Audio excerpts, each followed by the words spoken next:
Hello friends, இன்றைக்கி நம்ம ஆசைப்பட்டு சமைங்க சேனலில் பார்க்க போகிறது தக்காளி குழம்பு.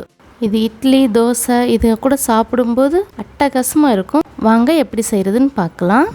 8 மீடியம் சைஸ் தக்காளி எடுத்திருக்கேன். நாட்டு தக்காளியாக எடுத்துக்கோங்க.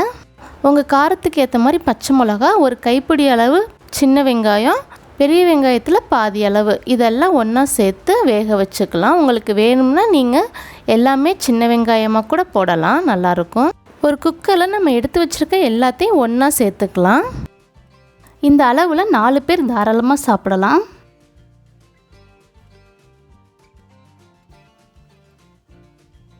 ஏழுலேருந்து 8 பல் பூண்டு சேர்த்துக்கலாம். கொஞ்சமாக மல்லித்தலை, உங்கள் காரத்துக்கு ஏற்ற மாதிரி மிளகாய்த்தூள், 1.5 டேபிள் ஸ்பூன் சாம்பார் தூள், 1 டம்ளர் தண்ணி சேர்த்துக்கலாம்.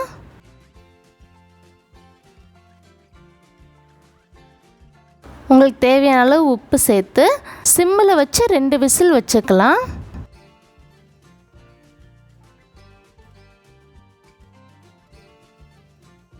பாருங்கள், இந்த மாதிரி நல்லா வேக வச்சு எடுத்ததும் நல்லா ஆறுனதுக்கு அப்புறம் நம்ம மிக்ஸி ஜாருக்கு மாற்றிட்டு அரைச்சிக்கலாம்.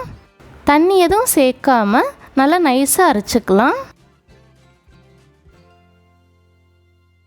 பாருங்கள், நல்லா அரைச்சாச்சு. இப்போ தாளிச்சிக்கலாம்.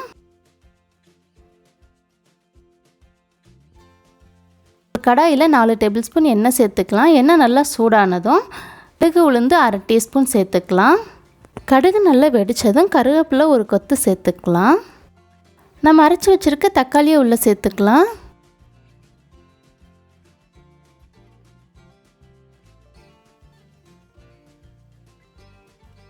நம்ம எடுத்து வச்சுருந்த தண்ணியையும் சேர்த்துக்கலாம். குழம்பு ரொம்ப கெட்டியாகவும் இல்லாமல் ரொம்ப தண்ணியாகவும் இல்லாத மாதிரி அளவு பார்த்துக்கங்க.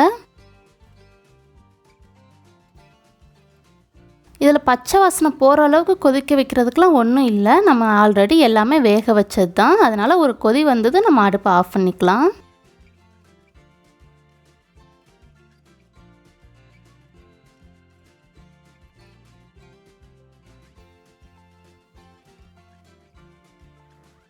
நல்லா கொதிச்சதுக்கப்புறம் கொஞ்சமாக மல்லி இலையை கட் பண்ணி சேர்த்துக்கலாம்.